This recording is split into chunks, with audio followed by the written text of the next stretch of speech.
anything. So that was just dope to see.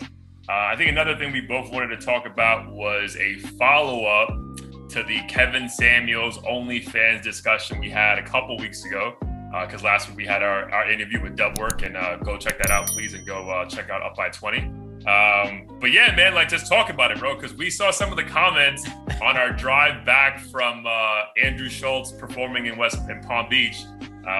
So I don't know, man, like it was just funny to get the engagement, which we've been kind of thriving for. It also felt cool to not get the engagement from shit that we didn't believe in. You know what I mean? Like I feel like we could have posted some shit where we're like, snitching is amazing, we love it, and like, you know, and get engagement, but it's not really warranted because like we know we don't believe that shit.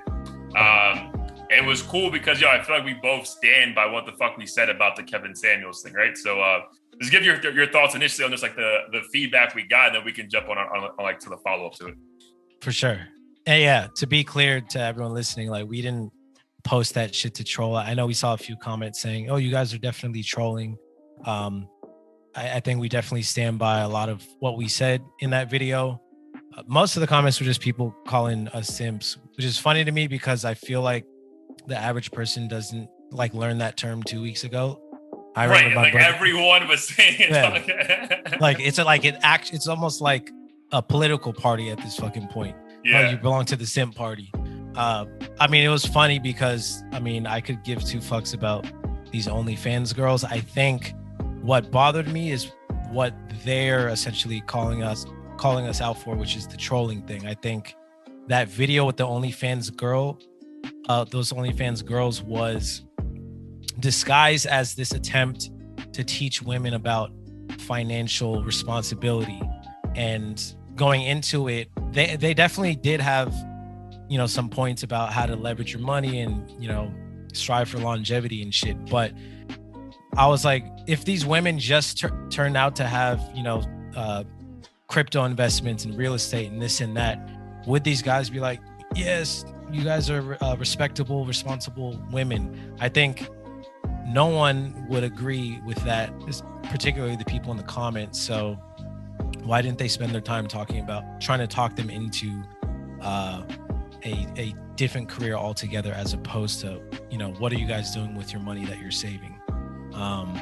And I think that the approach was just really for entertainment value rather than, trying to, give advice. And I think the approach that Kevin Samuels had was exaggerated based on what we've seen in his other interviews, just to appease the people who want to see some bitches look stupid, which I'm all in for. But towards the end, I'm like, yo, you guys are wasting way too much time trying to like prove that your podcast makes way more than they'll ever make or whatever. Yeah. And even like the part of like seeing people look stupid, I'm all for it if it's the person themselves doing it. You know what I mean? Like if I say some outlandish shit and I come across stupid, fine. You know what I mean? Like if you say, but it's like, I feel like, again, the approach was off, that these, like the things that the guys were saying was meant to make them look stupid.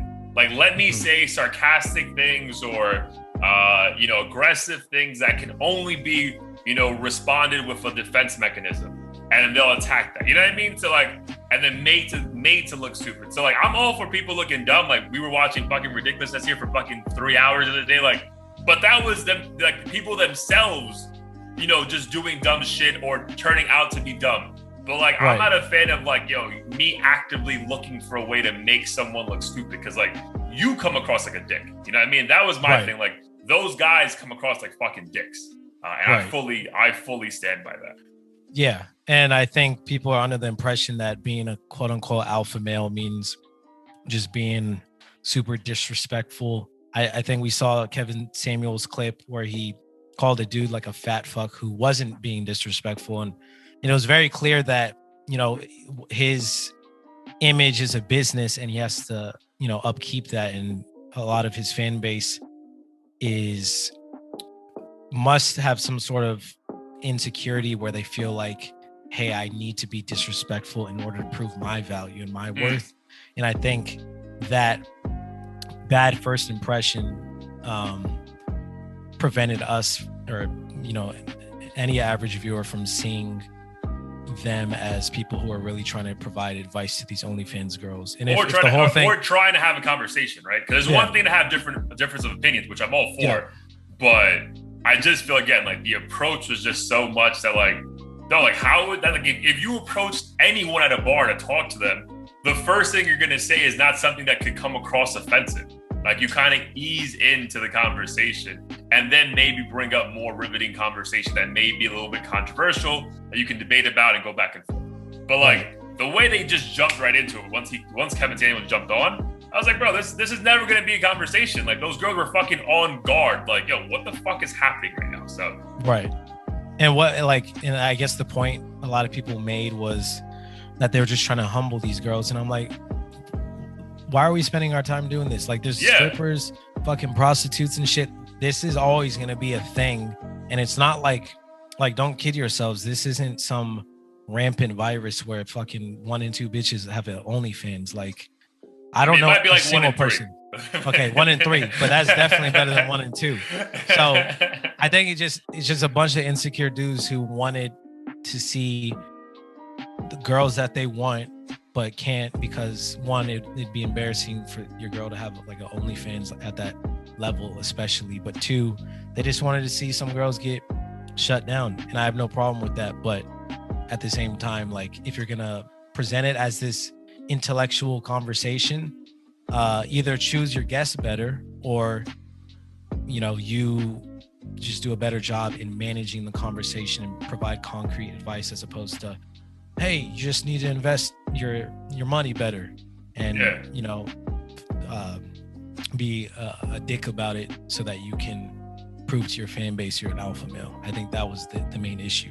Yeah, especially, I think we both agree even now after looking back at our episode and like doing more research on Kevin Samuels. We watched multiple interviews while you were here on him that one night. And I think there was, especially the Joe Budden one, bro, like there was dude, I would literally say, no exaggeration, 85% of the shit he says he stands for and the examples he gave, I agree with wholeheartedly, bro, agree with. But what I don't agree with is his approach, because there's so many things, bro. Like, I agree. There's sometimes women only want a man who's a certain status. And it's like, well, what do you bring to the table? And if a woman disagrees with a man, she's able to, he had one thing called the sign language, like S stands for slander, I stands for something else. Like, like if they first like try to destroy your character, then do something else about your intellect, like all this stuff, right? I'm like, I've been in examples or seen people deal with this when a relationship goes south. So I agree with all that shit. Like, but my thing, there's a way to bring that up that's not again, dude, this shit sells, bro. So he's not stupid. He knows exactly. Like he even said in his thing, like, I was doing this for years and no one cared. But the moment I start talking about women, like, in this context, this shit goes to the roof, bro. So even he knows what the fuck he's doing. So my point is, like, I think we both agree with a lot of the shit he says and stands for, quote unquote. I just don't fuck with his approach. That's all, bro. Like the idea of just, again, I don't care if like a woman or a guy calls into your platform, whatever, bro. Like, I still think like if they come onto your platform, that's still a guest in your house. So, like, for example, you and I, you're here for a week. Just because you're in my house, I can just talk to you however the fuck I want. Like, get the fuck out of here, bro. You'll fucking leave. Like, bro, I didn't come to Miami for this. You know what I mean? So, like, that's my issue, bro. Like, that excuse is weak to me. And I feel like I'll never care for his approach. Again, he gives valuable information. Like, you can take it and apply it to your life in a positive way, for sure. But I feel it's going to be very hard for people to actually take it in if I'm the one he's giving advice to, because you're going to have your guard up the whole time that I'm not going to be able to try to even engage with you because I'm afraid everything I say or don't say is going to be returned with either an insult or a way to make me look fucking stupid. Right. And I think that's the overlying or underlying theme is conflating disrespect with keeping it real and like delivering the message they need to hear. And yes, like there are some cold hard truths that need to be told to people, but when you call someone a fat fuck or compare them to like a linebacker, compare her to a linebacker. It's dope, especially if someone's being disrespectful. Like, I get it, we want to see these people humbled, but that's based on what I've gathered, like he claims to be out here helping people with the relationships and shit. So if you're gonna do that, either just like cancel the call if you really don't want to deal with these rude motherfuckers, or just approach it differently and keep it honest but professional, because it's very clear that him being disrespectful is what boosted him up in the algorithms and everything like that. And of course that's what people are going to want to see now, because typically men who have some sort of insecurity and would love to see these one of a kind ratchet disrespectful girls be put down, and right, and mainly approach because like those girls are doing way better than most of the guys watching that video. Yeah, and it's like, oh, they're a hoe anyways, and it's like, why are you investing all your time in complaining about these women that you're probably never going to meet or have a chance to date or whatever? 100%. And then side note, we watched the full Joe Budden episode with Kevin Samuels. Great content.